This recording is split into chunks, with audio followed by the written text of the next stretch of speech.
great poet William Butler Yeats, from his Easter 1916 poem, had a great line, "A terrible beauty is born." Today I want to take that line and chat about the beauty of failure. You see, failure is not an end, it is a beginning. It's a learning point. It's a chance to build a bridge to something better. Now, through the annals of time, we find stories of resilience, perseverance, and indeed triumph. These tales are woven with setbacks and challenges, moments where paths seem almost insurmountable. And yet within each of us and each failure lies the seed for transformation, lies a spark that can ignite growth and self-discovery. Consider this: failure is not an indicator of inadequacy, far from it, but is a call to rise, to seek, and to learn.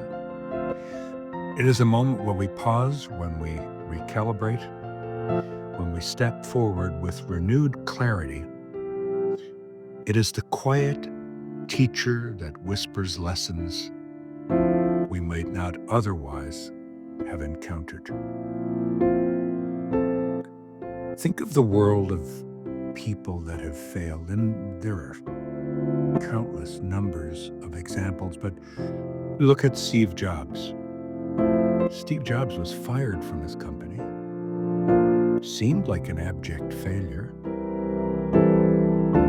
But he didn't lay down his tools and give up. He turned his attention to building better technologies and went on to create $1 trillion company in perhaps one of the most successful technological companies of this century, Apple. Einstein was often referred to as a slow learner by his teachers. And yet here's a man whose mind was capable of developing the theory of relativity. No easy feat, no easy task. But from a starting point, he was told he would be a failure. But he wasn't a failure. He went on to do magnificent things. Walt Disney was told by his teachers he had no imagination. And so instead of wallowing in self-pity, he pulled up his boots and went on to create the most imaginative company the world has ever seen, Disney Corporation. And J.K. Rowling, told she couldn't write, down on her luck, living in a one-room apartment, started to scribble the first beginnings of the Harry Potter series and went on to explode the world with the imaginative and the imagination and opportunities that come from dreaming through these immense characters and extraordinary imagination. So these are just samples of people who failed in history or told they couldn't do it or couldn't make it. So I'd say these figures should remind us that failure is not the end of the road, it's a fork in the road. It's a chance to turn left or right. It's a chance to build up. It's a chance to dig deeper. It's a chance to look at failure as opportunity, to look at the beauty of failure.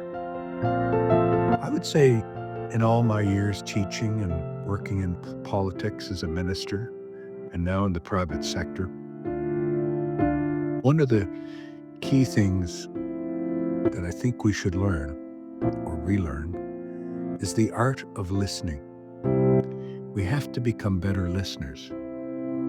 And that's not easy because we sometimes converse with people and we're not really hearing what they're saying because we're too busy thinking about how we're going to respond. So it takes a conscious effort in discussion and in listening to people to consciously listen, to be a reflective listener, to think through everything. You know, and in this ever-changing world, armed with knowledge and empathy and resilience, We really have the power to touch people's lives in a big way, to bring hope, to change the course of someone's journey. And listening is a key part of that. We're called to listen. We've been given magnificent bodies, and yet the least of which we use is our ears. We need to retrain ourselves to use our ears to listen, to reflectively hear what people have to say, and to give it full consideration. So listening is a big challenge. And that listening, I think, if you could teach yourself to do it properly, can really help you during times of failure. Failure allows us to embrace challenges that lie ahead, to open our hearts to unwavering determination. Failures and setbacks will arise, of course, but they're not roadblocks. I see them as stepping stones toward a greater purpose for you. Failure is always a bridge, and therein lies the beauty of failure. Never forget again that every failure is a chance to grow. Every setback is a launch pad upward. So we must embrace them, learn from them, shape our character for the future from them, and become better people because of them. So I'd leave you with this. Don't see failure as a negative. That may sound counterintuitive, but if you reflect on it, it really isn't. See failure as a bridge. See failure as an opportunity. See failure as a growth. See failure as a positive. Be a good listener. Be a reflective listener. Be thoughtful in your commentary upon listening. So, the beauty of failure. A terrible beauty is born, Mr. Yeats tells us. But failure is not an end. It's a beginning, a learning point, and a bridge. And I would say this to you. There's always something to learn. And there's always a hidden message when we fall, or when we stumble, or when we fail. The challenge is, and this is your challenge too, is to go find that message in that failure. And therein lies the beauty of failing. My name's Cooke. I'm a 3-time Paralympian with 3 gold and 1 silver medal to my name, and a 9-time world champion in the sport of paracycling. I'm Australian, although I might not sound it. I was actually Canadian born and moved to Australia 30 years ago. Now, I want to take you back to April 23rd, 1998. It was a beautiful sunny day, and I was on my way to get some test results from a neurologist who we'll call Dr. B. And I was feeling fabulous. Not a care in the world. Symptoms that I'd had for months had disappeared overnight. And as I was going there, I felt like a real fraud because my symptoms had all disappeared.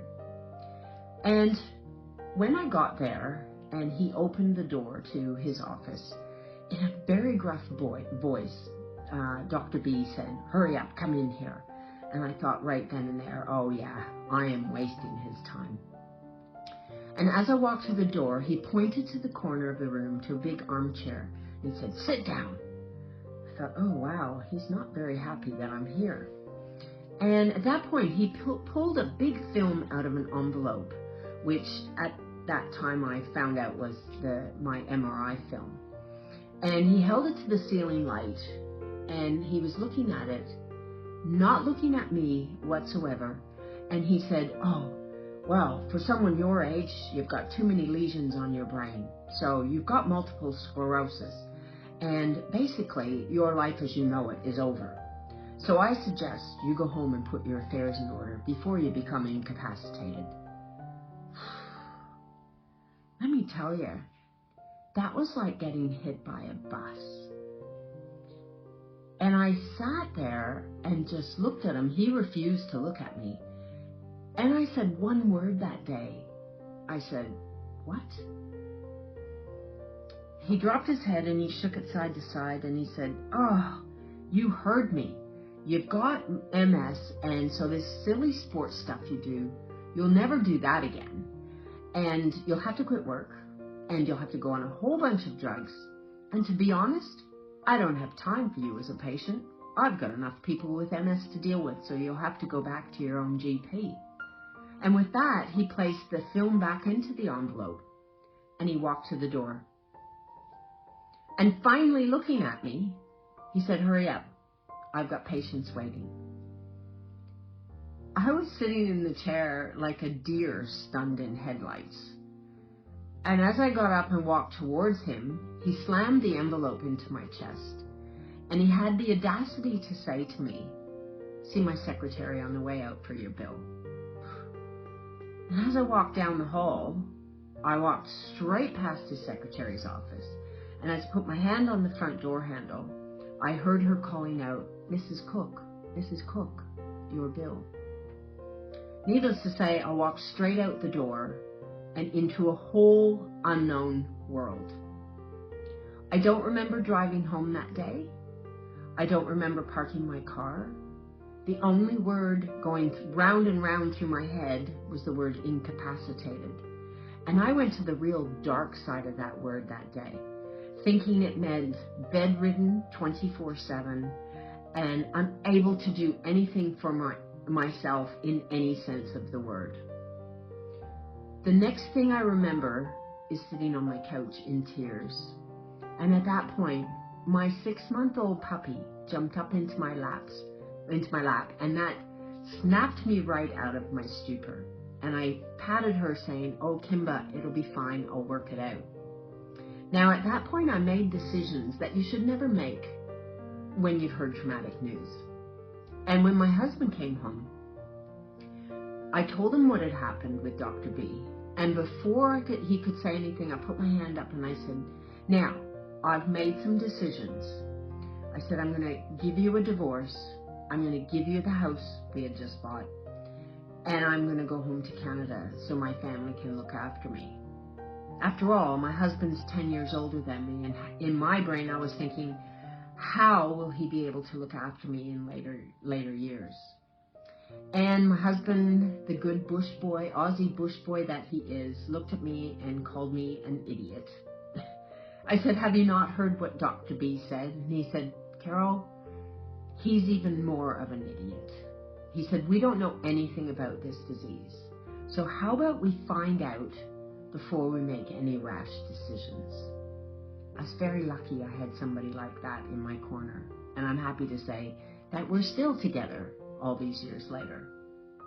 Now, let me tell you, it probably took me a good 6 months to come to terms with the fact that from a healthy person, I was now living with a progressive chronic illness. And it probably took me a year to believe that MS wasn't who I was. It was just one part of the whole of me. Now, let me tell you, I'm nothing special. I'm the same as anybody else. But it's taken me a few years to understand that I have a force within me. And in a few moments, I'll tell you what that force is.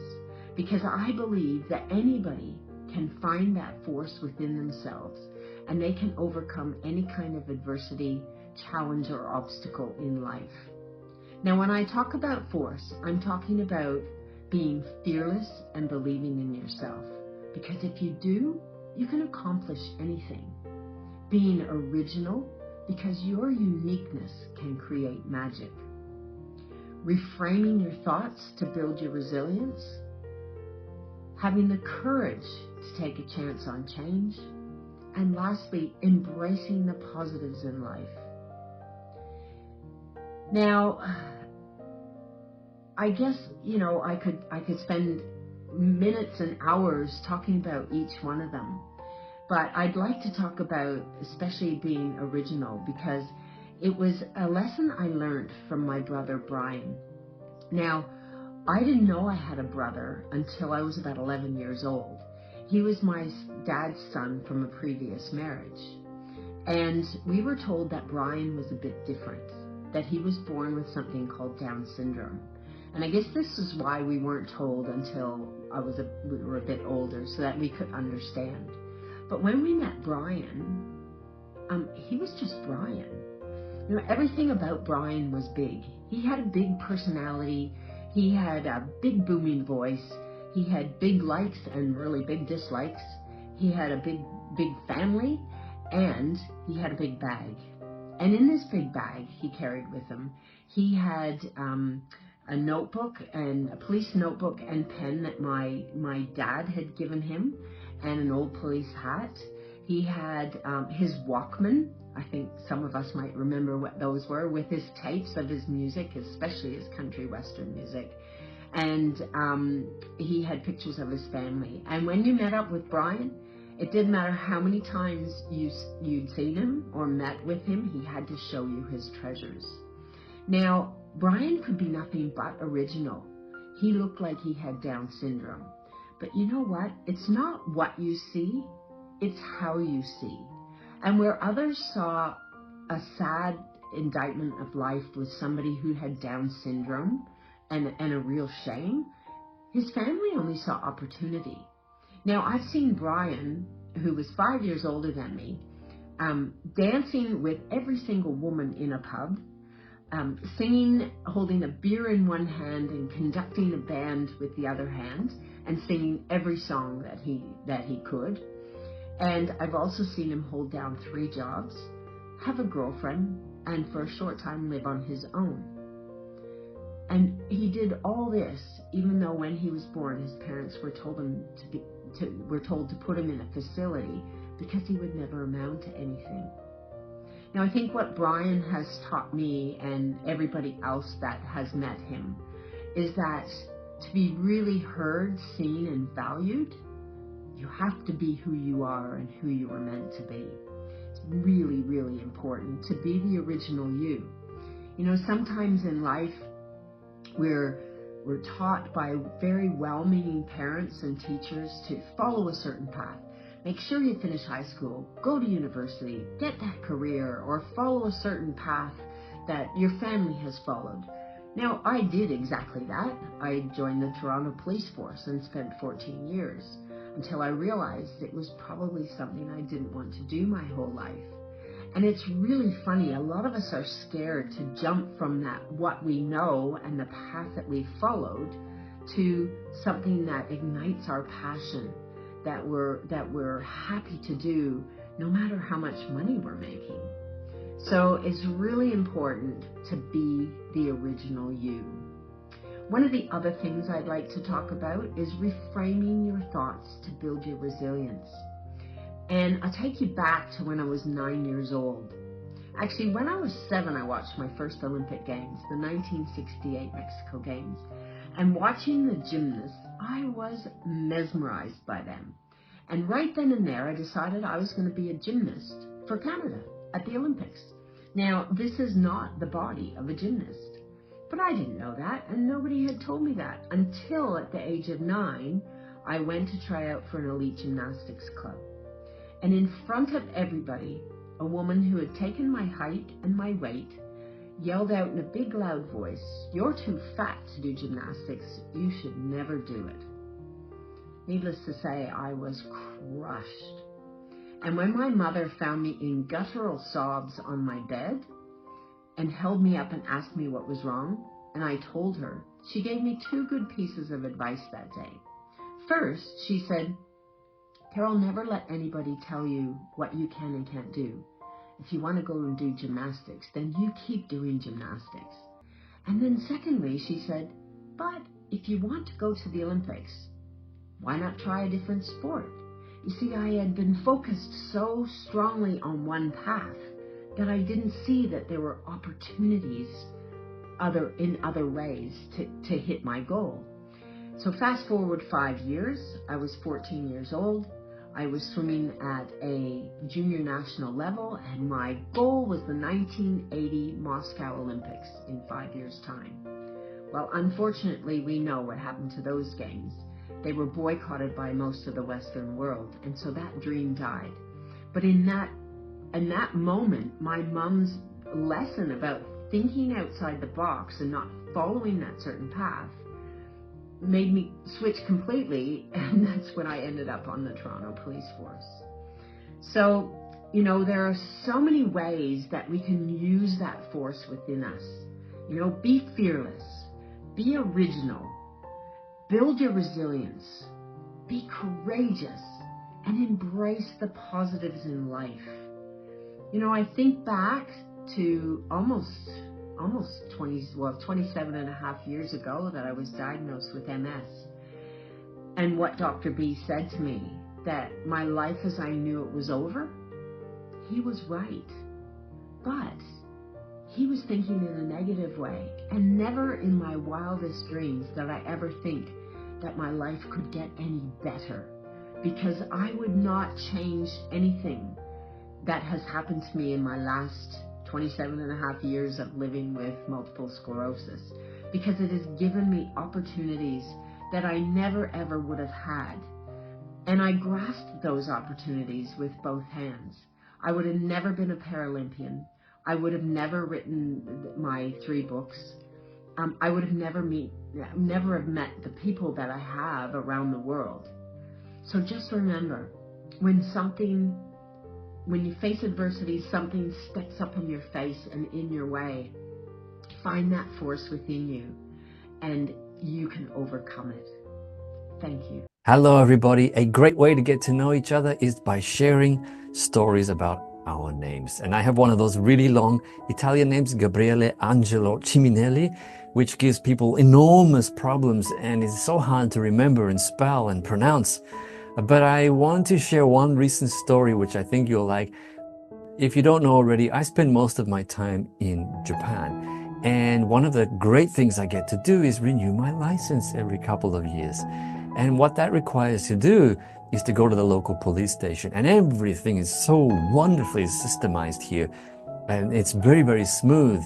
And the first thing you do is you go to the counter and you put in your forms, and then you get asked to sit down. And then the next step is to go up again to the next counter and you pay, and then you get asked to sit down, and then you go and do the photo, and then again you get asked to sit down. And when that whole ceremony has finished and your license is ready to give to you, the police officer comes out from behind the counter, and they hold the license in front of them in their hand. And I could tell he was going to read my name next, because he kind of took a little glance across the room with his eyes, and then he took a deep breath. And then I knew that was the point that I had to go and collect my license. And in Japan, they pronounce my name really, really well. But the problem is, in Japan, if you live here, you will realize that a name like mine doesn't fit on your driver's license. So I'm officially known in Japan as Chimney. And that's a fact. Okay. I love sharing stories about my name. Today, I've been humbly asked to give a little bit of a talk.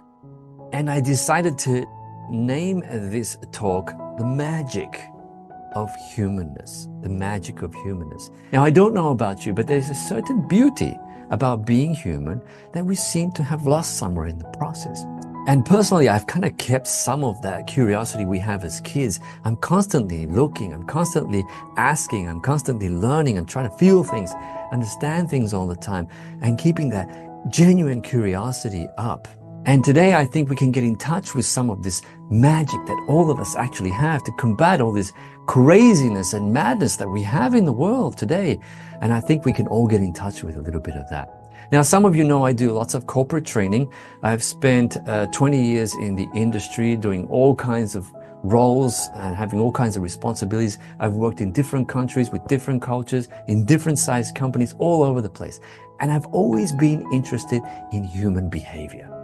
I love human behavior. And I was always watching about people, what turned them on, what motivated them, what sparked them, and also what gets them to walk away, what gets them to resist and reject certain things. And in one of my classes, I constantly ask a question. And the question is, if you could be anyone in the world today, who would that be? And do you know, in 80% of the cases, people say somebody else, or they'll say somebody better than I am today. And I said, it kind of shocks me because it means we haven't yet got to a place where we can fully embrace who we are. You know, we've lost the courage to do that. Instead, we go out there all the time. We watch all these famous people and we copy their mannerisms and their life hacks, and we listen to all kinds of philosophies from people who are no longer here and expert opinions, which may not be right or wrong. We don't even know. Anyway, I have to tell you something. You will never have anything in this world until you can get to the point where you can recognize that you are all you have. And you won't be able to tap into that magic of humanness, to be who you need to be, to open up to the enormity of life that is staring at you all the time. And sometimes it starts with giving yourself permission to look through your own eyes instead of looking at the world through all the eyes of others. You know, you've accumulated so much knowledge in the past. We are trained so well to look at the world through other people's eyes. And you know what? I need to tell you that you have a piece of magic that no one else in this world has, that you can give to me, to everybody else. That is uniquely you. A magic piece of puzzle that will never happen again in the history of the universe. But you never get to see it or experience because we're always trying to be better, become something, do more, get richer, get famous. And all of that occupies our mind. But has anyone ever told you that that kind of energy, that is what's causing dis-ease, disharmony? We're pushing all of that in the world. And what it's driving us to all do is to probably go insane. It's given birth to an individual that pushes, competes, is greedy, wants, is ambitious, and has a lot of individual needs and wants to be forever, always happy, without a moment of pain. What we humans actually crave for is very, very simple. But you know, we've been spoon-fed ideas through fear and through love, and we want to change things all the time.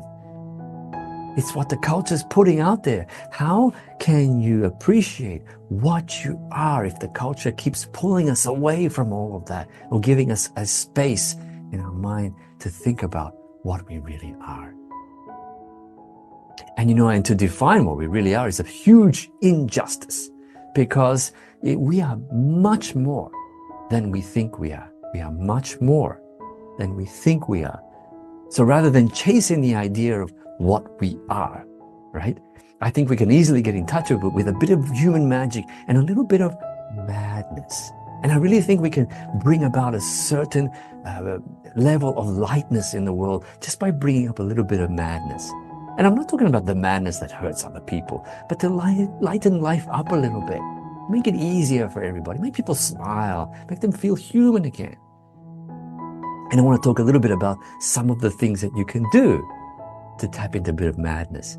Now, if you look in the dictionary, madness has a number of meanings, but one of those meanings is enthusiasm. I love the word enthusiasm. I think we can lighten the whole world, the whole load on the world, just by getting in touch with being a little bit enthusiastic about life and making people smile again. But you've got to start with where you are right now, not what you were yesterday, not what you want to become tomorrow, but right here, right now. And oh, what if we can explore just a little bit in these next 10 minutes or so, what it is right this moment. Recognize it, appreciate it, fully embrace it for what it's fully there. Forget mistakes and mishaps in the past. It's all about being human anyway, right? And we're supposed to do things differently. The only thing is, we've been punished sometimes by doing those things differently, right? And sometimes we have to realize that it's those differences that what makes us diverse. It's what we're all trying to tap into. Why not start there? Yeah. So just for a moment, I'd like to ask you all, just put aside the need for any change, just for a little while. No need to change the environment. No need to aim to find cures for terminal diseases for a while. No need to become a CEO. No need to become the principal or head of something or other. No need to smoke less. No need to drink less, set more goals, all that. Just put it all aside for a while. What if we just stay with what is here in the moment and realize that what we are and where we are is absolutely enough, and it is everything. Being yourself actually is something very, very easy, but we've made it so complicated. Why is that? Have you ever asked the question? You know, I think it's got a lot to do with knowledge. I think knowledge is actually digging us in a grave. It's kind of keeping us safe in there, but it's always recycling information that we already know. That's what knowledge is, right? So people are bringing back those dead pieces of knowledge into the now all the time. Right? Why are we shaped to settle for so little? I'm convinced that if our education systems are teaching us everything but except how to stay open and curious to the world, how to have a certain freedom to ask questions, and many of us are living in that grave and allowing or not allowing us to bring about that peace and harmony that's already there that can flourish through them, right? Allow what's happening right in front of you to express itself in all of its glory. It's the most beautiful thing. The magic I speak of is something we're all actually born with, right? But we seem to be stuck in this individuality. You know, the culture has taught us in some form or another that we are important as an individual, and it's disconnected us from everybody. So often we measure how happy we have been in a day by how happy I have been instead of how I've made it for other people. And that's the simplicity of life that we've kind of let slip away. And humor is one of those things I want to get into. Our society has become so damn serious. I mean, everything is serious. We're even afraid to speak to people. We have labels for everyone these days. And you know, those labels are dividing us more and more and more and disconnecting us. It's fueling that individuality. But you know what we're really craving for as an individual and as a humanity is just to be accepted, to be able to fully express who we are. And we're afraid of that because the culture has taught us that, right? But we ought to start with what's inside of us. If each of us have our own little agenda, it's okay. You know, we're all learning about life in our own way, in our own path. The problem is when we push that agenda on other people, we make judgments about them. We expect things about them. We put them down, you know, on social media and other things. We never ask, why are we like this? We don't question that behavior. The bottom line is we don't accept who we are, right? And there'd be no reason to, because if we're comfortable with who we are, they would have no need to question and to put these things down. You know, we are amazing with all of our wonder. We don't have to worry about all our trauma. We all have dreams. We all have trauma. We all have everything that we've experienced in life itself. You know, there could be thousands of people listening to this right now. And I can guarantee you that everyone knows what it's like to be sad.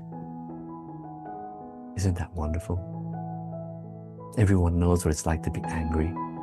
Isn't that great? Or frustrated, or scraping through in life.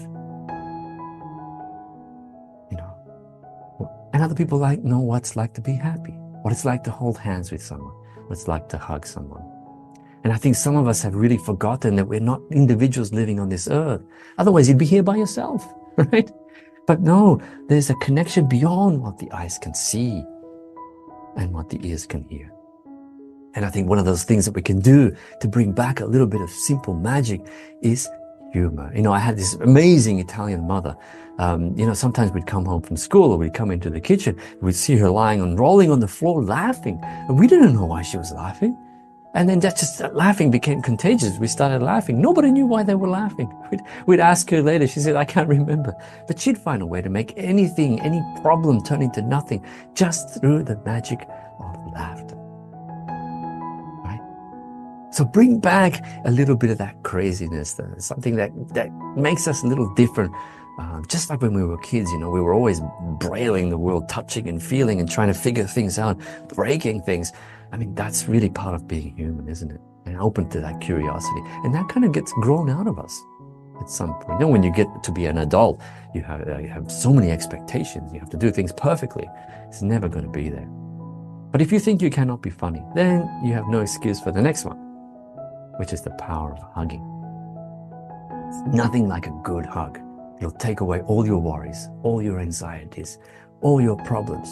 And it doesn't matter what culture you're from. Don't make excuses.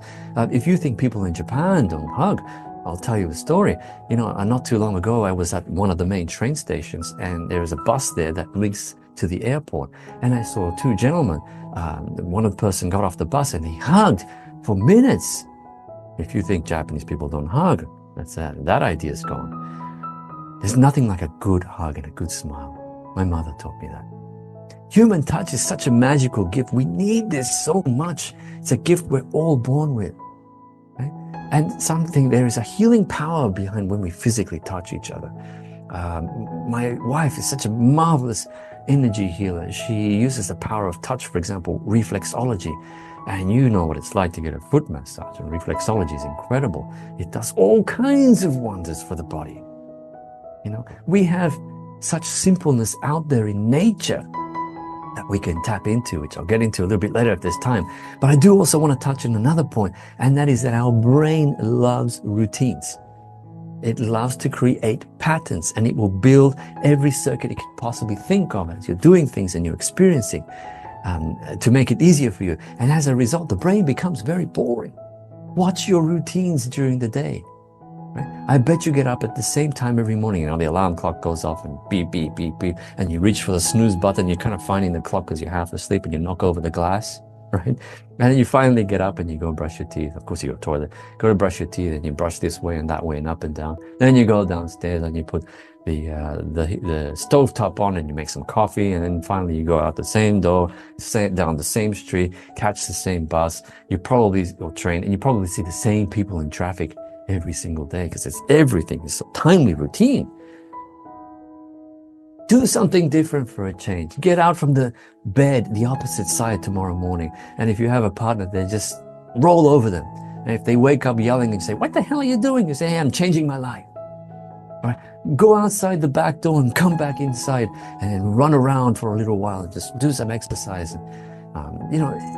It's something that you can break the routines to get out, because I think those patterns are really helping us disconnect from society. Right? A lot of routines and patterns, a lot of science behind this. They're all very robotic processes, including how we speak to people, especially loved ones. Patterns belong in the grave, and the body knows that, as part of nature, we're not supposed to be so robotic. And it's a pity we're so estranged from each other. We're intimidated by so much nonsense that other people have told us. So many rules, how to live, how to dress, what to read, what not to read, what not to dress, what not to say. It's crazy.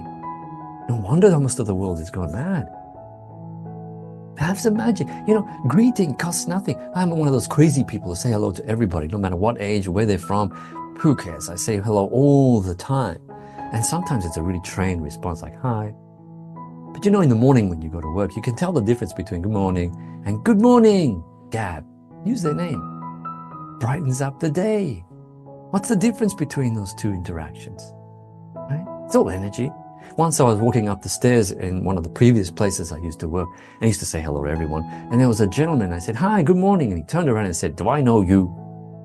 Do I know you? So I decided to be a little bit cheeky. You know what I did? I came up the same stairs the next morning at the same time, and I saw him again, and I went up to him a little closer and said, "Hey, hi, good morning, how are you?" And he said again, he turned around and said, "Do I know you?"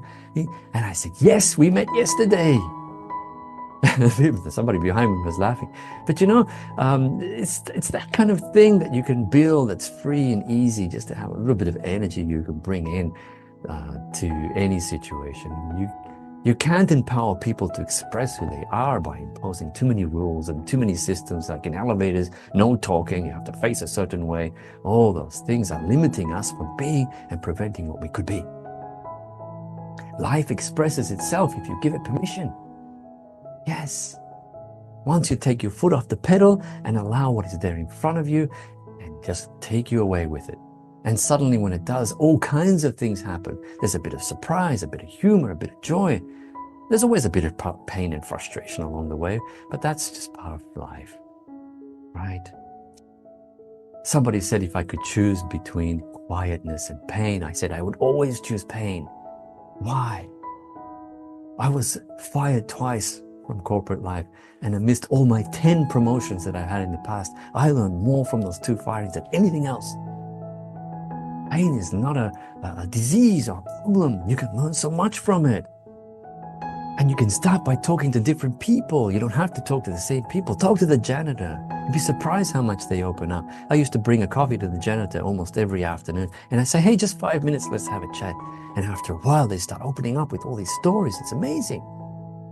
And as I mentioned before, the touch is very, very important. One of the things we have been put off the last few years is not to touch anybody. And we're so afraid, right? But I'm convinced that touch will solve a lot of problems in the world, a lot of diseases, and a lot of loneliness and depression.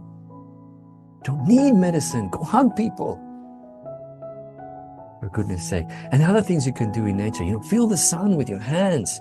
Go out in the morning. Take your shoes off and walk on the grass. Now go hug a tree if there's nobody else to hug. You'd be surprised how much energy trees can give you. You don't need me to tell you these things. You'll innately know them. If you don't, it's because you've been taught out of them. Tomorrow, do something spontaneous. Bring a bunch of flowers to the office and walk into the office plan and say, Buongiorno a tutti, and put the flowers there. Watch the reaction. Now, some people will say, oh my God, he's gone mad. But other people will watch, they'll have a beautiful smile on their face. Don't wait for people to end up in the grave before you give them flowers. They won't be there to appreciate them anymore. The time to buy a flower is now. Time to buy chocolates is now. Get off the cell phone. Look it in the cupboard and throw away the key for a day. I tried this recently, and one of my participants said I went crazy for an hour. I really, really needed that phone. I asked my friend, could I borrow this? They said no. And thankfully, because she said at the end of the day, I learned something. I didn't know there were people around me that wanted to talk. And I spent some time. I didn't realize that without a phone, I almost got really lonely. And that helped me talk to other people. So leave the office early today. Go grab some flowers. Get a bottle of vino and some cheese and go home and swing over the front door and say, Buonasera, mi amore, or something like that. And just go in there and say what needs to be said. Even if it's just one person you affect every single day, that energy, vibrant energy, starts to move. Life flows with radiation of energy. You might not talk to somebody. You may not have anybody at home. You might pick up a pen and do something. You might decide to start a new instrument. You might decide to call your mom and dad. Those people that used to call you sometimes? Call them up tonight. Say, Dad, it's me. Yeah. And Dad says, do you realize what time it is? It's 3 a.m. I say, I know.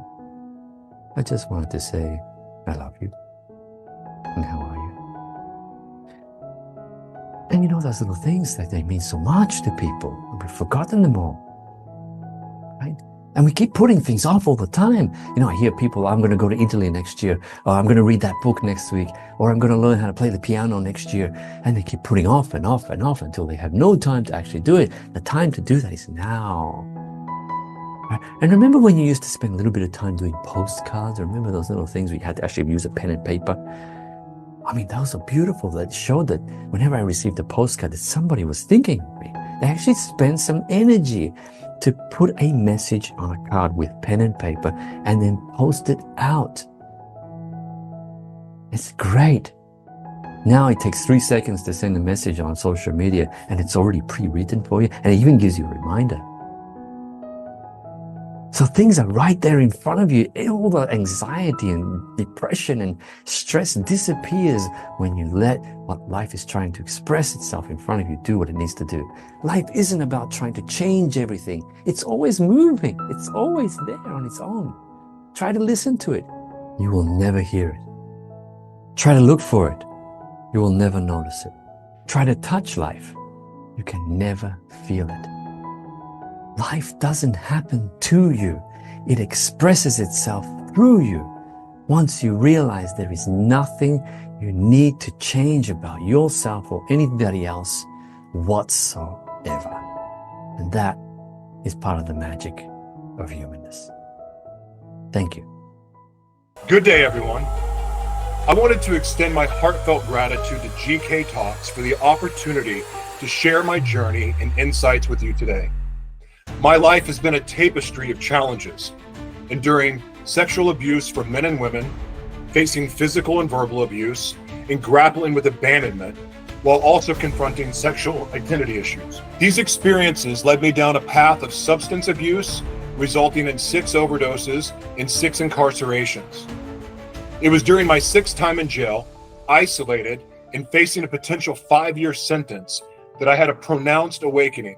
I realized that I had squandered all of the blessings in my life despite growing up in a successful family. In that moment, I surrendered my life to God, vowing to serve a purpose greater than myself. Embarking on this new path was far from easy. The hero's journey is fraught with trials, setbacks, and moments of doubt. Each time I neared what seemed to be the finish line, it would move further away, presenting new challenges. These obstacles, whether in the form of disease, loss, or betrayal, were not deterrents, but rather guiding forces, redirecting me towards my true purpose. With limited resources, I had to become resourceful. Whenever I lacked the means to achieve a goal, I chose to volunteer and serve, gaining access and experience in return. Remarkably, every significant role in my acting career, including principal roles and speaking parts, stemmed from opportunities where I initially volunteered. For instance, serving as Brian Urlacher, the Hall of Fame linebacker's body double at the Super Bowl commercial a few years ago, was a result of this direct approach. Gosh, that was fun. Initially, my mission was to empower the youth, ensuring that they didn't suffer in silence as I had. However, witnessing the aftermath of George Floyd's tragic death in Minneapolis broadened my perspectives. I saw firsthand the devastation in underserved communities plagued by systematic issues like redlining and gentrification. This realization expanded my missions to include all voiceless individuals. Those judged based on race, sexuality, mental health, or disability. Despite personal financial struggles, I felt a profound calling to offer my services freely. I was determined not to commercialize a vision that I believe could transform media, education, entertainment for the underserved, and really anybody else. In this new era, everything is changing. The way we do business, communicate, and live our lives. While technologies like AI present challenges, they also offer unprecedented opportunities. Media literacy is more than discerning fake news. It's about understanding and utilizing media tools to monetize our innate gifts and life experience. We're entering a creator's economy where everyone has the potential to control their narrative. No longer must we compromise our values for opportunities. We create our own. The accessibility of media tools means that anyone, regardless of background, can participate in this new economy. For the first time, underserved populations have the chance to be heard. Global changes are making accommodations for these communities, ensuring they are not left behind. In closing, I want to urge you to embrace this transformative era. Together, we can create a world where every story is heard and every single individual has the chance to shine. Thank you for listening. Now, the last thing I want to say from my heart is this. The dreams and visions that are placed inside of you, whether you had them as a child, whether you had them after a tragic accident, whether you had them anytime in your life, driving down the road, taking a shower, doing anything, those dreams and visions showing you a better life is not God mocking you. God is not teasing you. That's God showing you what's possible, but it's up to you to choose. The opportunity is yours. The Creator created us to create. And how awesome is it that we are in a creator's economy? Thank you so much for listening. God bless you. And if I can ever do anything to support you, do not hesitate to reach out. Thank you. Hi, everyone. My name is Jackie Scully, and today I want to talk about the way is the greatest teacher. It's a message that has come to me recently as I am walking a new path in my life after taking a leap of faith and going through a pretty big career and life transition.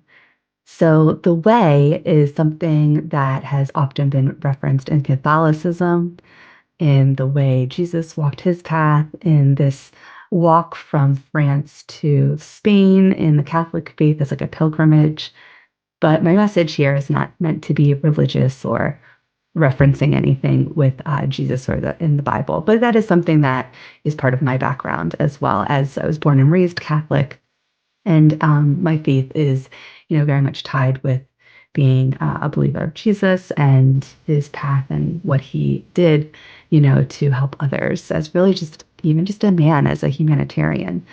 Um, so the way is this path that we walk in truth, in love. It's our authenticity. It's our courage to say, I need to step into my true self and walk this path, even if it's really difficult, if others don't get it, if I'm criticized and, beaten down and falling down and making mistakes and feeling like, you know, this is a failure. What am I doing? And still walking. That is the path of the heart. And really, when we walk this way, leading from our heart space, from our heart chakra, it's the most beautiful way to live life. And really, now coming into that, into this path of my true north and where I'm heading, is really the only way to live life once you come on this path. I have been on paths in my life where I definitely felt aligned. I was a teacher for many years. I'm still a teacher in many ways and in the education space. And there's times that I was out of alignment or I grew out of that path. So we have to sometimes, assess and determine, is this the right path for me to be on? Maybe it was at one point, but maybe now I'm meant to be growing out of that path and finding a new one. And in that in between stage, it's kind of like, if you take the analogy of like a snail or a hermit crab coming out of a shell and finding a new shell because you outgrew that shell, it's kind of like you outgrew that path. And in your in between transition, where you don't have that shell, that protective layer, you don't really have the path directly linear in front of you, it can be very scary. And that is the time where we need to be humble. We need to tap into our emotions and we need to ask for help in our community. There's so many people in our life, and even your faith, if you have faith or you have other things you believe in that support you and support the path that you're on, because then you're able to do it and you can feel like, I'm not alone in this. There are people that will be cheering you on. There will be people that see what you're trying to do. And I am grateful that I have had that in my own life, with family, with friends, and new connections that are coming into my life. So I'm just giving this message as encouragement that you can stay on this path and it's okay to fall down and it's okay to not know where it's going and to be a little scared. But if you keep leading from the heart space and you keep tapping into your truth, saying, this is how it needs to be. Because if I get off this path or I choose another one that's out of alignment and I'm not in my authenticity, it doesn't feel so great. So really tap into those emotions, as hard as it can be. And there are communities out there. And if they're not directly in your physical space, there's many in the online space. I know social media, we can get sucked into that and everything, but really there's a wonderful community. I found mine on LinkedIn and I found it now in newer spaces like TikTok and Instagram. And it just takes time sharing your true self with the world, and those people will find you and they will connect with you. So the way is the greatest teacher because it teaches you so many things about yourself. It teaches you how to be in love with yourself and with your truth and with your authenticity. It teaches you about gratitude and noticing the people in your life that are there with you, walking beside you. It teaches you about courage. and trust that to keep going, even when it gets really hard. It teaches you about maybe you do tap into faith and you do believe in something higher than yourself. So it really is the greatest teacher. And I would say alongside of that, love. Love is the greatest teacher because love is part of that path. It's part of that way. So keep walking as hard as it may be and know that you have people like myself and others cheering you on. And when you walk this path from your heart space, from love, that is the way to live this life. And that is the way that we then serve and we give to others. We have to be in our love and our truth and our authenticity to really be able to fully serve. And I believe we are all here to serve in some way. That doesn't mean community service necessarily or charity. It can, and that's wonderful. But you can serve in your career. You can serve as a mother or father. You can serve as a friend. You can serve as a teacher. You can serve by making content and sharing messages on social media. There's all types of ways that we serve. When we serve, it means we are giving our love to others in whatever way is our gift and talent. And when you're on that path on the way and you're learning from that teacher, then you can fully serve and give to the world. And that's what we really need. This world needs you. It needs you on your path. It needs you stepping into your truth and love and to serve. So thank you so much for listening to this message of the way is the greatest teacher. And I wish you all the greatest love and blessings in your life. Love you all. Bye-bye. Hi there, ladies and gentlemen. It's your boy Steven Dossou, all the way from Togo, Togo.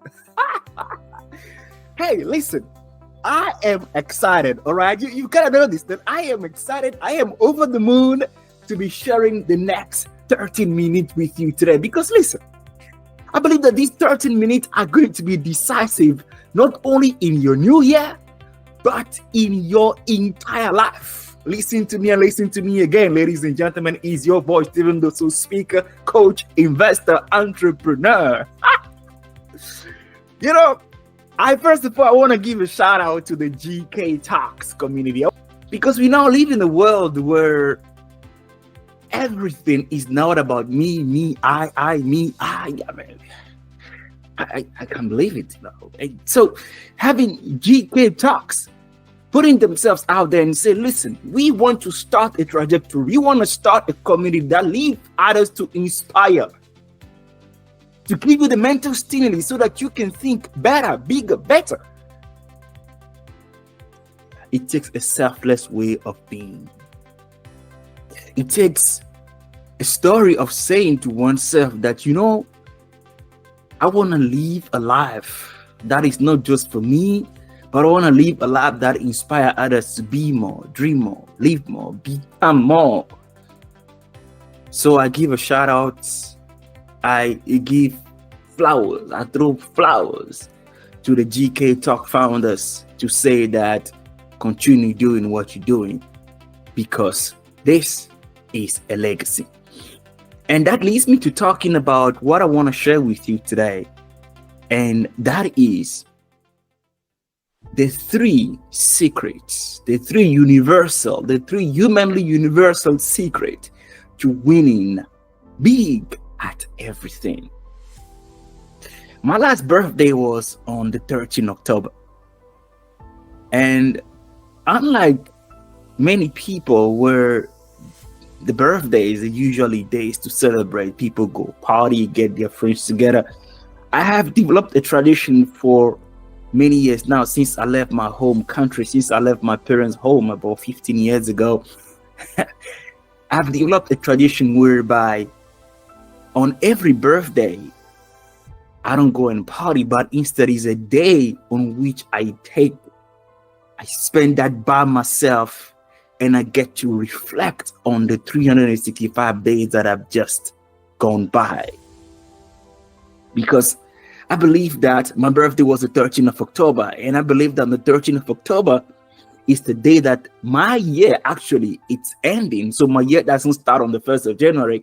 My year start on the 14th October. Do you get what I'm saying? So on the 13th of October, I take that day that I spend by myself just to reflect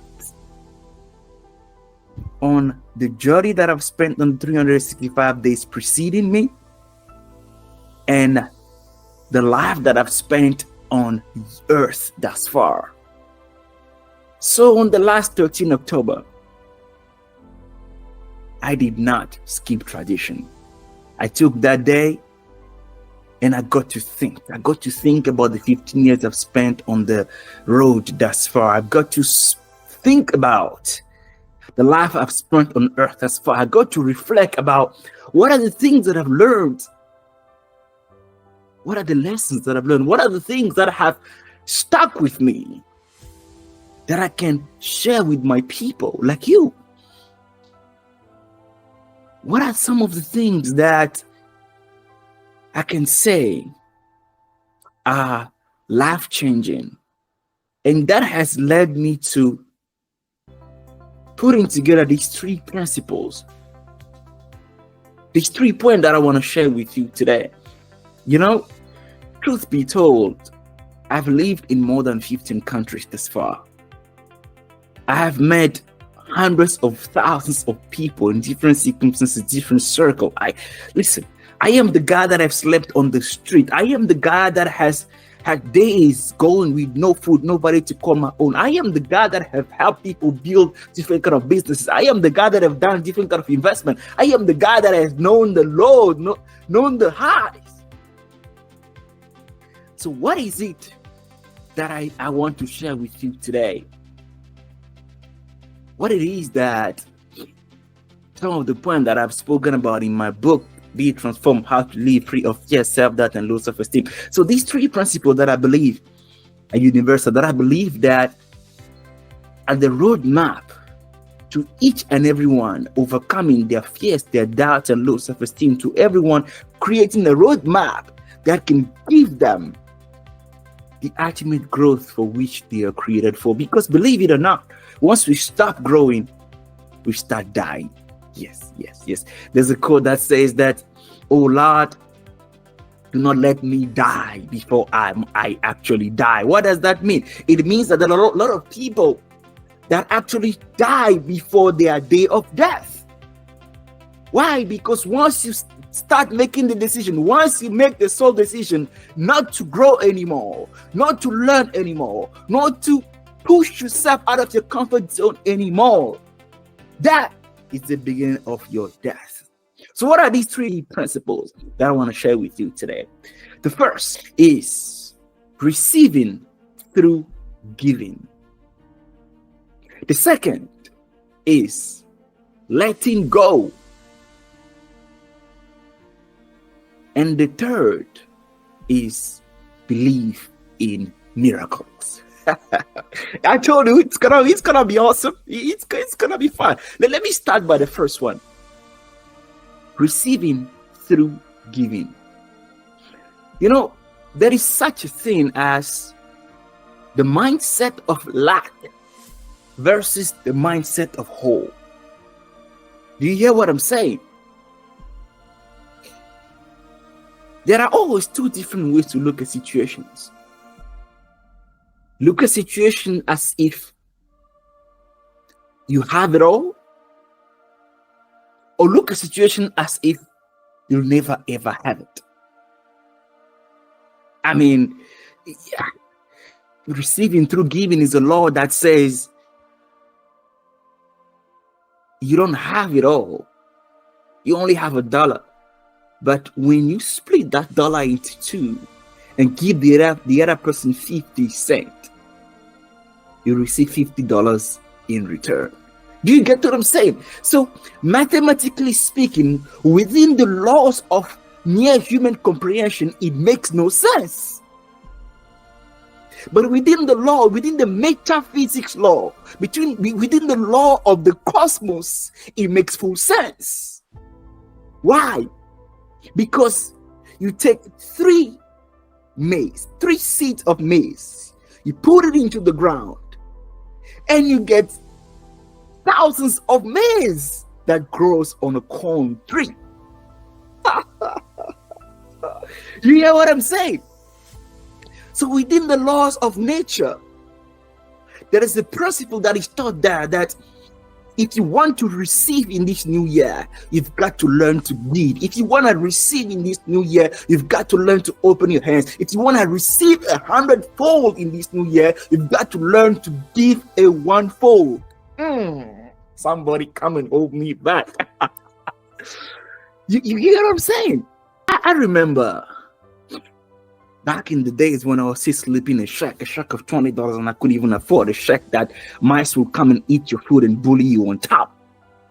I remember back in the days where my neighbors, my roommates were cockroaches, were mice.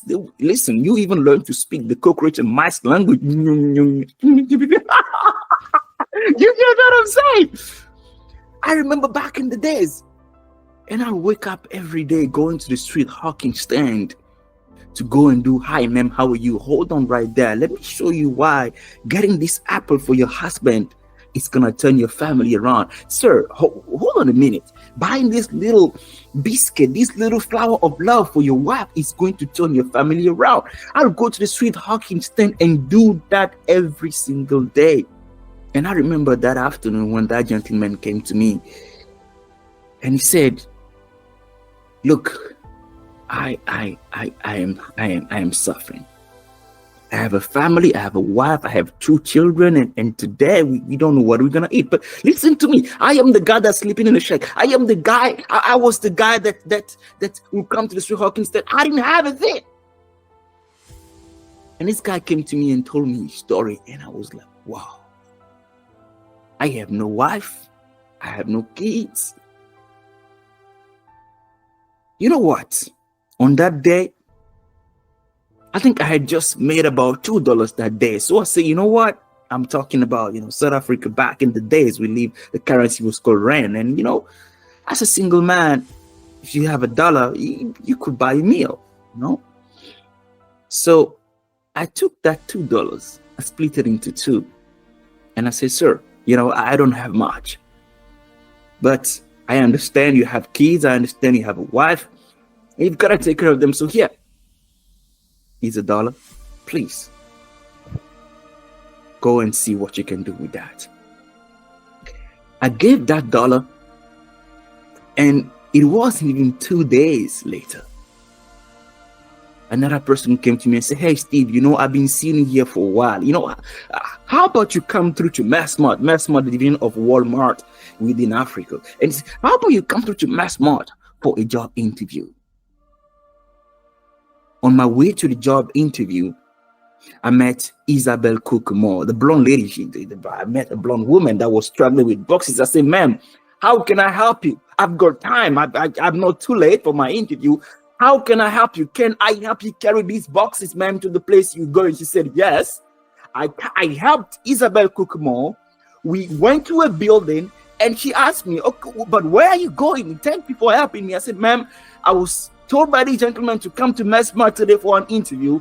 And she said, oh, you are in the middle of Massmart. Wait, what's the name of the person? I called the name of the person. I said, the name of the person is Sibue. I said, Sibue? Oh, I know Sibue. He's my colleague. She called Sibue. Hello, Sibue. A gentleman here by the name of Stephen looking for you. He said he's here for a job interview. Sibue said, yes, that is the job interview you are holding. Listen to me. Isabel turned to be the person that was going to interview me, and just like that, I got the job. Listen to me. You want to receive, you've got to learn to give.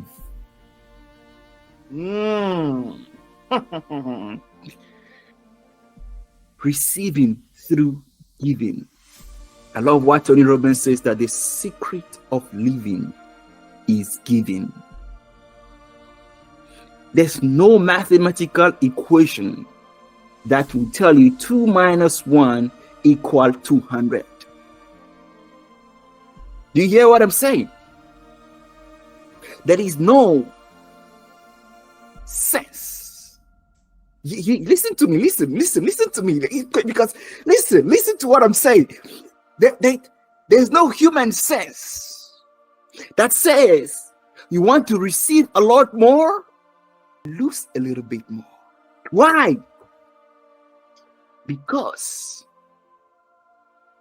our human senses only meddles with the laws of physics, but our spiritual senses meddles with the laws of metaphysics. Somebody, let me go a little deep today. You hear what I'm saying? Come on, I've seen some stuff. I've done some stuff. We've got to go big deep in the things that we preach. And that takes me to the next point, which is letting go. I have experienced life in such a way that I've come to understand that in as much as we navigate through life, to a great extent, through our thinking, through our being, we get to co-create. Hear my words carefully. I said co-create because we didn't give ourselves life, right? We received life. Therefore, the manifestation of our life purpose, we receive life. Life is just a gift. We just born, all right? You don't pay money to be born. No, you just born like that. But the manifestation of the life that you live becomes the gift that you pay. Listen, somebody says that the manifestation of your life purpose becomes the rent you pay on earth. Oh. Listen, let me go deep for you. You hear what I'm saying? So, through our creative abilities, where we get to co-create our reality, we go through different kind of experiences. And some are hurtful, some are beautiful. You get what I'm saying? And because of our imperfect human nature, we tend to hold on more to that which is imperfect. We get to hold on more to the pain than the sweetness. Because of us being born with a mindset of lack. You hear what I'm saying? The doctor that gave birth to you thinks in lack. The school you went to taught you in lack. You get what I'm saying? We get to hold on more to the pain, to the heartbreak, to the divorce. We get to hold on more to that which didn't work for us. We get to hold on more to the pain rather than holding on to that which has worked for us. So we then cloud our mind. We just cloud our mind, our creative ability. You hear what I'm saying? Our thoughts. We get to cloud our thoughts with a luggage, a weight of inability to express the God-given ability. Oh, do you hear what I'm saying? Let me repeat that again. I'm saying that while holding on to the pain, while holding on to our doubts, while holding on to the low self-esteem, while holding on to fears that we experience, that we've accumulated through the different kind of painful experience, different kind of failures, different kind of challenges we've gone through in life, we get to cloud, right? We get to suffocate our God-given ability by giving birth or by emphasizing into our inability to create God's purpose for our life. So it is incumbent then from us to be able to let go. To let go of our fears, to let go of our doubt, to let go of low self-esteem, to let go of the pains and failures of yesterday, so we can give room to the successes and purpose of tomorrow. I want to be real with you. You know, a few days ago, I received a call from my best friend. And I'm talking about someone that accepted me for me, someone that was great enough to always see the best in me, but true enough to always tell me when I am messing around. Do you get what I'm saying? So choosing your people in life, choosing your team, that in itself is a whole other talk. Do you get what I'm saying? Like choosing the people that are great enough to see the best in you, to remind you, to see the things in you, to say, no, Steve, don't do this, do that because you are this kind of person. This is gonna work for you best. But at the same time, being that person that looks into us and say, hey, listen, young man, you are messing around. My best friend called me and said, Steve, you know that I was involved with this woman? And a lot of things had happened when I was involved with her. She fell pregnant, and within 3 months of the pregnancy, she left, went back to her ex-husband. I went through a lot of pain because I couldn't understand why me being alive, having my unborn baby being in the vicinity of another man. 3 months later, she left the ex-husband, went to start dating a common friend of ours. And as we're speaking right now, this woman has blocked my friend out of the baby's life. It's been 2 years now. And he called me and said, Steve, you know how much this has caused me a lot of pain. You know how much that I went into depression. You know what it took from me to really bounce back. You know that because of this experience, because family is what I am rooted in, Steve. You know how much I care about family. Because of that experience, I almost lost my mind. I almost lost myself. But I have taken the decision today to forgive this woman. I have taken the decision today to let it go. I hold on to it no more. I still love this woman that has caused me so much pain. Like I would love myself. My best friend's name is Joe. I said, Joe, what are you saying? What? Excuse me, what are you saying? He said, Steve, why hold on to that which does not serve me? He said, Steve, why hold on to pain? Does it serve me at all? Steve, why do I hold on to that which is holding me back? Why do I hold on to the thoughts that if I could be with my son, to the thoughts of which is not? Why do I hold on to the thoughts of hurting someone? Why should I hold on to the thoughts of someone that has caused me pain? Does it serve me? No, but it only kills my creative power. It only stops me from being what I'm called to be. It only stops me from manifesting my God-given purpose. So if my son was to come and tomorrow as a grown man and ask me the question, but Dad, I understand you couldn't be dad. What then have you done of your life? What account can you give of your life? Do I tell my son that, oh no, because I was busy hating your mother, that's why I couldn't manifest my God-given purpose? No. You hear what I'm saying? Hear me and hear me now. We've got to learn to let go of all the experiences that we have gone through that is now nurturing in us the spiritual poisons of fear, the mental poisons of doubt and low self-esteem.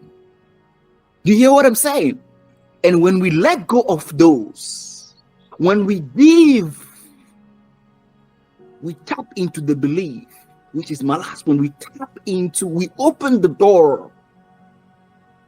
We open the floodgates of miracles. What is a miracle? A miracle is basically what the human mind conceives or perceives as being impossible, yet is the manifestation of a law we have no knowledge of.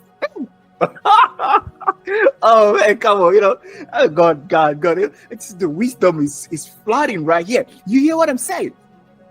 So in other words, not because you believe that it cannot be done, or at least through your human understanding, through your computing of the laws that you have gained through your existence, not because through the computing of those laws you perceive and believe that it can be done. That does not mean that on other levels, it doesn't mean that on other dimensions, it doesn't mean that in other realities, it doesn't mean that through the computing of other laws, what you thought couldn't be possible becomes possible. That is what we call a miracle. You get what I'm saying? That is why, through a certain group's understanding that you couldn't go from zero to hero, you can tap into a new understanding with the power of the belief and the understanding of the right people in your life. You can tap into new understanding and actually create a life. That is the manifestation of zero to hero. Let me tell you something. Going from a 2-bedroom shack in Togo, West Africa, walking from 10-15 miles to go to school, having days with no food, no water, nobody to call my own. Let me tell you something. Working for 3 years non-stop, 7 days a week, every single day doing hi, ma'am. Hold on, let me sell these vacuum cleaners. Let me tell you something. Going to countries where I know nobody, and finding a way through God-given ability, through God's blessing, to always rise to the top. Let me tell you something. It takes a belief that even though they say it can be possible for them, for me, hear me now, for me, for you, it can be possible. That's all it takes. You get what I'm saying? That's all it takes. Even though 10,000 tried it, it couldn't work for 10,000. For me, you get what I'm saying? If you listen to me right now, say with me, say, for me, it's gonna be possible. You get what I'm saying? And this is the belief that you've got to cultivate every single day, every single day. This is not a miracle for me. For me, this is my normal life. You get what I'm saying? They say that others people miracle is others people's normalcy. You get what I'm saying? Being able to melt. Listen to my words carefully. I use my words carefully. Being able to melt in a belief. You see, when you take cheese and you put it onto a warm bread, a warm something, what does the cheese do? The cheese melts, okay, and become one with that material on which you put it on. That is why when you eat it tastes so well. Because why? Because the fibers, the molecules in the cheese and the molecules in the bread, the fibers, they melt, they become one. You get what I'm saying? So being able to melt into a belief that it is possible for me, being able to melt into a belief that I receive through giving, being able to melt into a belief that I let go all of my pains, I let go all of my troubles, I let go all of my sorrows, I let go all of my fears, being able to melt into a belief that 1,000 may fall on my left, 10,000 on my right, but no evil shall come near me. Being able to melt into a belief that today I begin a new life. That today I shed my old skin, which has too long suffered the bruises of failure and the wounds of mediocrity. Being able to melt into belief that I walk tall among men, they know me not. For today, yes, today, I am a new man with a new life in which everything is possible, a new life in which I become the impact. No, listen to me. I didn't say I make the impact. No, a new life in which I become the impact. I embody impact. I embody growth. That I am the light. A new day in which everything you dream of, everything you believe and put effort in becomes possible for you and your family. Come on, somebody, come and hold me back. Stephen Dossou speaking all the way from Togo, TOGO. Yes. I said yes. Come on, talk to me. I said yes. This new year is for you. 3 universal principles for you to win at everything, for you to knock down every single challenges. 1. What is the number 1? What did I say? Did you hear me? I was just testing you right there. What is it? What is it? First one is receiving through giving.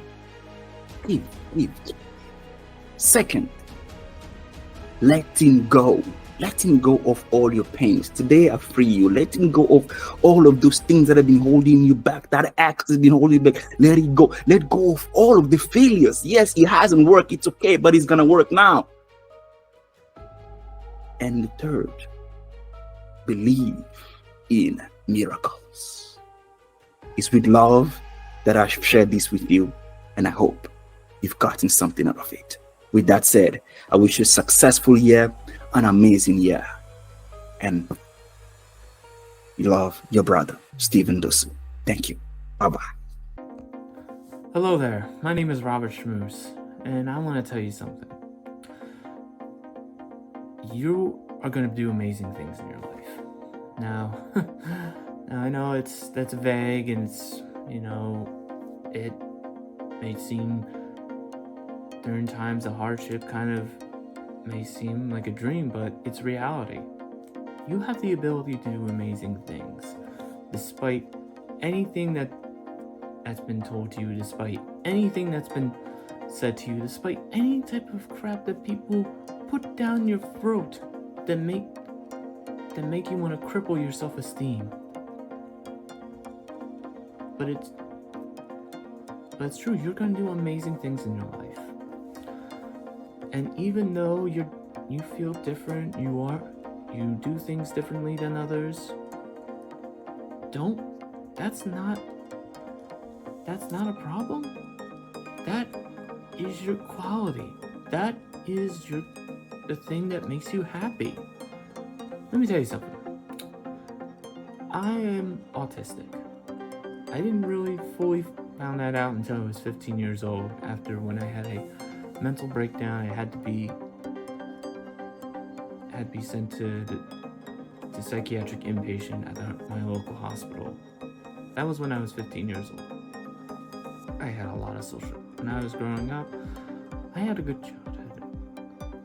I also had a lot of social anxiety. I had difficulty relating to others sometimes. I was able to have friends. I was able to do lots of things, but I always thought I was something. I was different. Like, I view things differently. I see things differently. But however, I found out that, I was autistic when I was 15. And when I found out what autism was, everything made sense. I knew that it would. That people who are autistic, they would STEM, which I do, and I did, even to this day. And there was also times where I would have focused interests, which I still do to this day. And learning about it is not only is that okay, but I'm not the only one who does that. And because of that, I was able to really build myself up. I was able to reach out to others who are autistic, and I was able to advocate, and I've learned to advocate for those who are autistic, and to know that they are not alone, and that they are not a burden, that they are amazing people. One thing you have to learn in life is that don't settle for anything short. You have amazing things going for you, and you have amazing things that make you who you are. Whatever your interests are, go for that. You're an artist, be that artist. You're an engineer, be that engineer. You're an actor, be that actor. You're a teacher, be that teacher. Who knows you more than yourself? You know yourself more than anyone else. Now, I do have to say, it's not going to be easy in your life. There are going to be many hardships throughout your life that are going to harm you, they're going to put you down, and, there's going to be people who don't understand. But don't let that deter you from who you are. Nobody can take who you are away from you. You got this. Also, don't take yourself so seriously. You can take your craft seriously, you can take your work seriously, but you don't have to take yourself seriously. You only live one life. Let's live that life. You got this. I know some things are vague, but at the end of the day, the only person who's the captain of your ride is you. Ride on, ride out, keep it going. Don't rush yourself. You have your own pace to follow. And besides, who else but you? You got this. I love you. Keep it real. Rock and roll forever. Life is what you make of it. Hello everyone, this is Hansa Parashar, a tarot card reader, healer, and author of 2 books, The Captivating and The Panorama. Friends, I have always been a strong believer of karma. What you give is what you get. This is the universal law.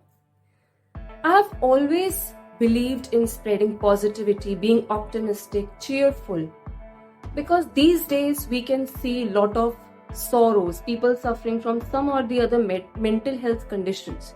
They need to be listened to, they need to be heard to, they need to be valued. So this is one of my major mottos in life, to how bring out the best in every person I meet. How can I help them in becoming the better version of themselves? I have always been a very passionate, intriguing, and lovable person. I always wanted to see the good in people, no matter what other characteristics they had, no matter what other personality traits they had. I have always had this streak of acceptance, which has made me the person I am today. When I was a child, I was not very much interested in academics, and I used to do average in my academic life as well. However, as I grew, when I started my university life, my college life, and I did my bachelor's of psychology, that subject made me self-reflect, introspect, and see the people from their point of view, see the people from their perspective. Along with this, I was a child who wanted to make friends always. But I was the one who used to get bullied by, who used to get questioned by, was the one who was the most misunderstood by all of the people in the class. I used to think that what problem do I have in me that people that people, they actually behave in a very different way or in a very selective way with me. So I analyzed the people, I analyzed what they wanted, how they are, how the things should be with them. And I used to, put aside my dignity, and I used to become a people pleaser. When I grew up, and I'm growing up even now at the age of 34, I'm still differentiating, I'm still able to understand what is the difference between a people pleasing attitude and losing, people pleasing attitude, losing your dignity, and side by side how to, stand for yourself, how to make a mark for yourself. And the first step to accept others is to accept yourself. Having failed relationships, because I was the one who was very loyal, giving, committed to my relationship. I only had one relationship till now, one only very serious relationship I got into. And that relationship failed terribly, miserably. But even that taught me self-acceptance. I did not stop there. So my journey, if I talk about my academic journey, so I have done my bachelor's in psychology followed by master's in psychology. And as I told you, being from a very average academic background, I was still able to achieve silver medal in psychology, and I even got the certificate of the most responsible behavior in my university. I went on to become a psychology teacher. I served various private schools for 7 years as a psychology teacher. Being a teacher, I learned how different students, they interact. Whenever I'm with, people younger than me, it makes me feel more youthful. I learn a lot from them. And there is a bond which can never be broken. Because it is a bond which stays with you in the form of your experience, in the form of what you offer to others and what you learn from others as well. I always had a lot of interest in writing. I have written a few blogs for parentingrecipes.com, in which I have talked about and I have shared my information about the effect of mobile and how is it impacting negatively and positively both our children, what it takes to be a teenager in this world. So likewise, from there my journey started. I used to write poems for my students on their farewell parties, and every year my students, they would wait for my poems, because with every student's name, I would write a line or two to make them feel special, valued and wanted. And I used to make them feel happy by writing poems. I have written one article for Times of India as well. So from here, my writing journey began. I started writing a book, The Panorama, and within a few months, I completed that book. I edited that book on my own. And in that book, I have written about my life experiences. I have written about love, marriage, my adventures to Bali, and such topics on which people these days, they do talk about it, but I gave it a different niche. I gave it my own personal touch. My book, The Panorama, is available on Google Books, Amazon, Flipkart, and my second book, The Captivating, which consists of poems and quotes. It's a very thin book. It is also available on Amazon, and it is also available on the website of Blue Rose Publishers. So I have compiled all my learnings, my lessons, and how I overcame all the challenges like a warrior. How I have always wanted to be the best. I have been a person who, yes, I have my own fears, I have my own insecurities, but I still try to face them. So when I came to Australia, I never wanted to study, but because coming to Australia, it required me to study for again my work visa and then permanent visa. So I studied here for 2 years straight. I had to manage my health, my mental well-being, and I just came out of a failed relationship. And with that, I had to have a stable mindset as well, a stable mental set as well, in order to improve my life here in Australia as a single and an independent person. There was a time when I used to do 3 jobs in a day, along with making good quality assignments here in Australia. Australia has been a beautiful country. It has welcomed me with its open arms. And this journey here in this new country has been filled with challenges. Every day, every morning, there is a new challenge. There is something new that you have to face and you have to go with the flow. I learned the art of overcoming my obstacles. You know, there is a very interesting quote. So when life throws lemons at you, you make a lemonade. So even I tried to make a lemonade out of it. I tried to make it more resourceful, fruitful for myself and for the people around me. I have always strived to become a person who is of use, who is of some resource to others. Whether it be through my tarot card reading channels, which are available on YouTube. My YouTube tarot card reading channel is Hans Heals, and my Instagram tarot card reading channel is also with the same name, Hans Heals. So through these healing processes, therapeutic processes, I am here to take you all with me into a spiritual journey and know the true meaning of who you are and how we can be the most enlightened and most awakened beings in this era where everyone wants to be somebody they are not, where everyone wants to hide their true identity, where everyone wants to imitate or copy someone else in some or the other way.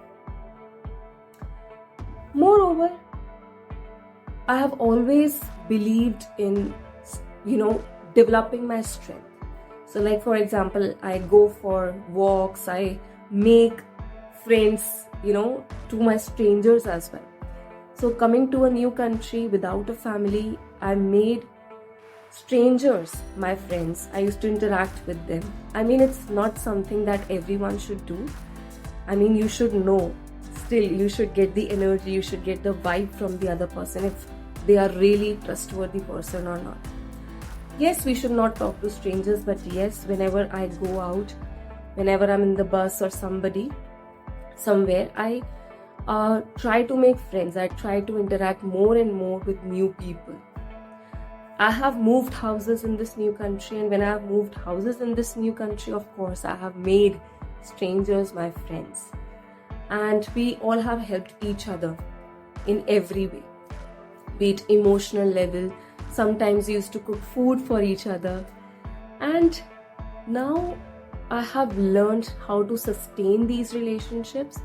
So if I have to sustain these relationships, there has to be an equal effort from both the sides to sustain it, to maintain it.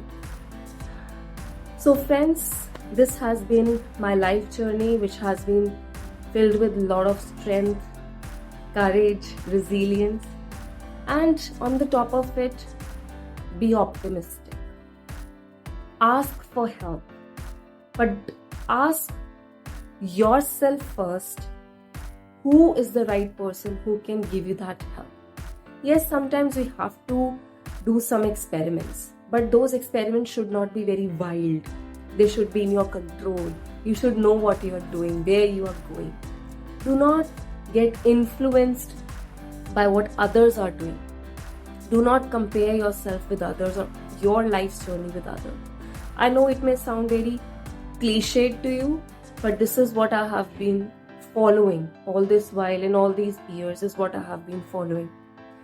And I request you all to self-reflect, to introspect, and to know where you want to be in your life, where you want to go in your life, what motivates you, what strengths you have, what weaknesses you have, and how you can grow into a better person and how you can contribute to the society as a whole. Thank you so much, friends, and I see you.